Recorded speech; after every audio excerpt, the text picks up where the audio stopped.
Good evening, everyone.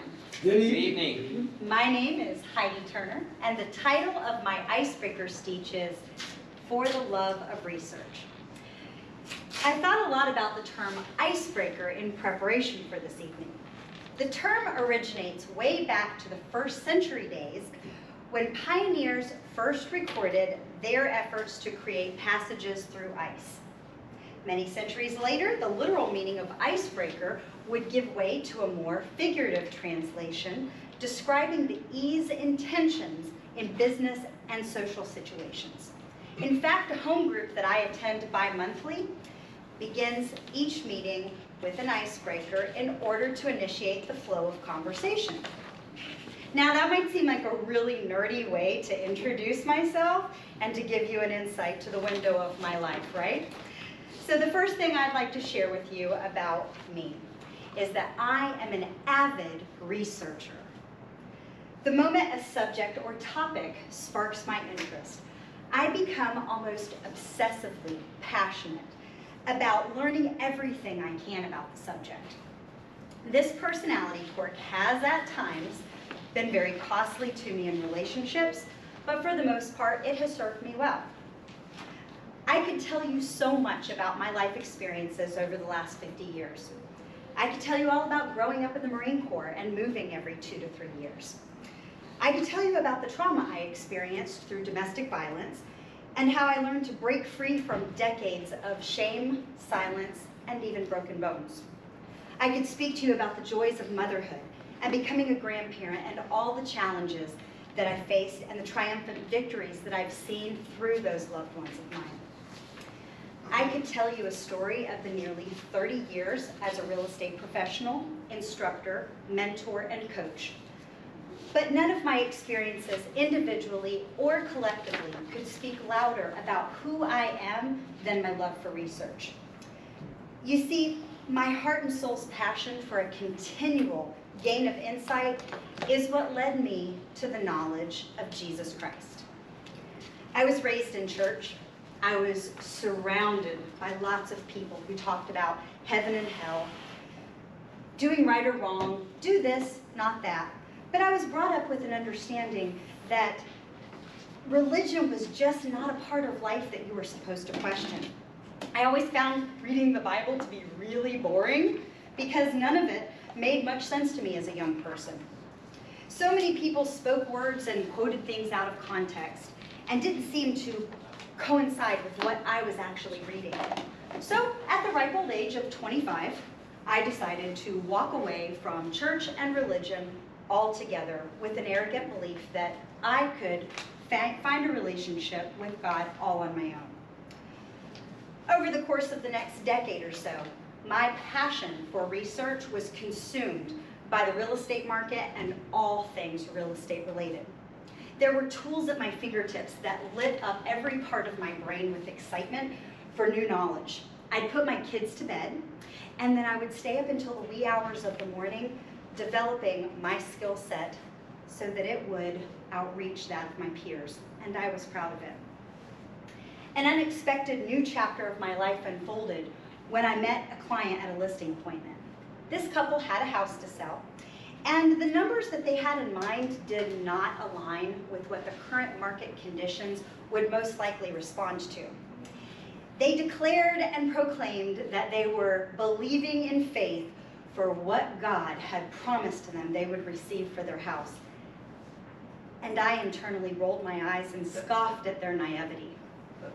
To make a long story short, my normal 45-minute long listing appointment turned into a 4-hour-long spiritual awakening that ended in me snot crying at their dining room table as they all poured blessings and prayers over top of my life.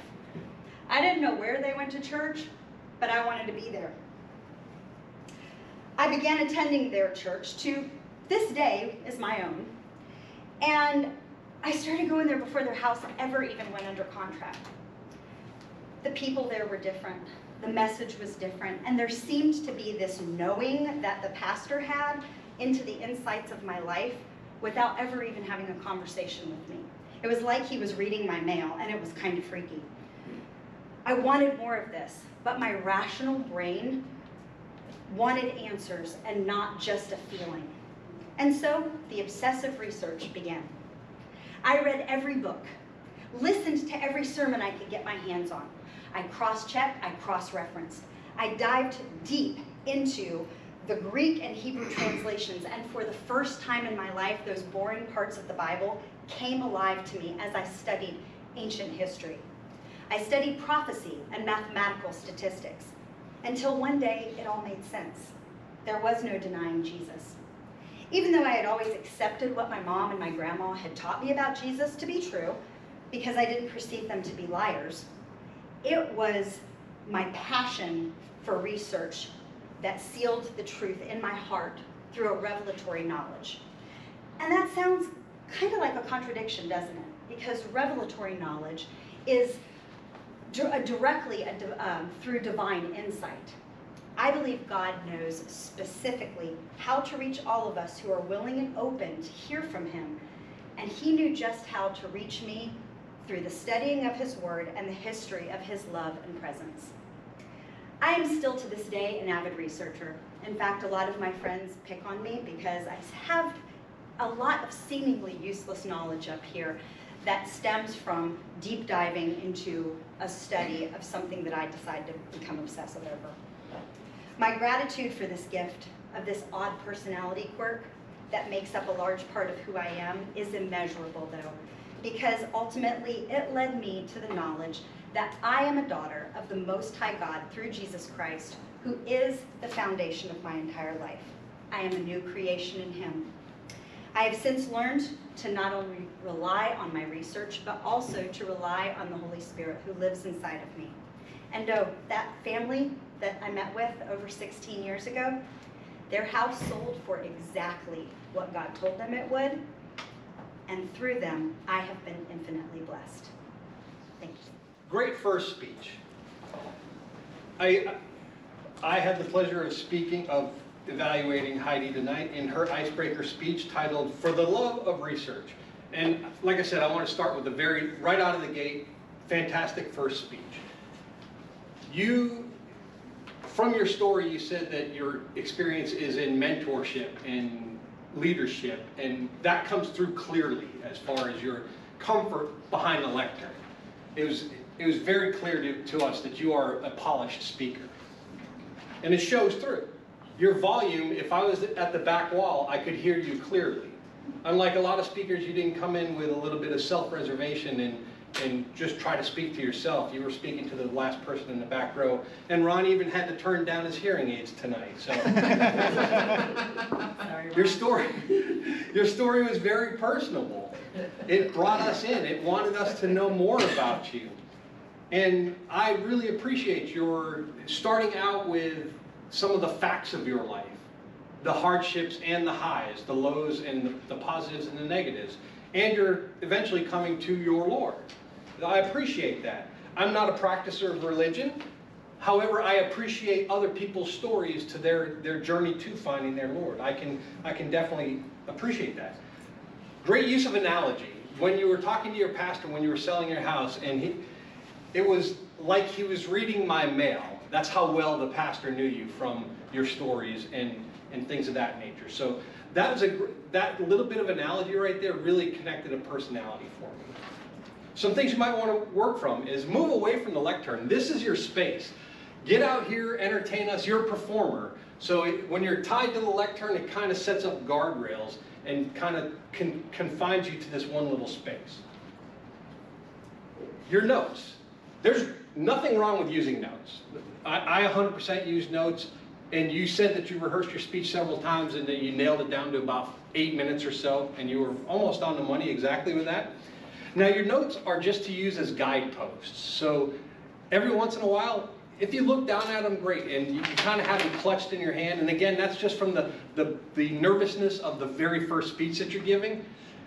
If you were to just put them down and then talk, and then come back to them, if you get kind of misplaced in your notes, I tend to write my notes in big, bold letters with a black Sharpie so that I could just kind of look over, I can glance at them. It just might be something, a skill that you might want to use or navigate. And then, like I said, notes can also be guardrails to confine you to one particular path. Now, this is your life story. Nobody knows your life story better than you. So when you're telling your story, just have those story beats in your mind, in the back of your mind, and then be prepared to talk about it. One thing I'd give you to challenge yourself is use your gestures. Get them up and away from yourself.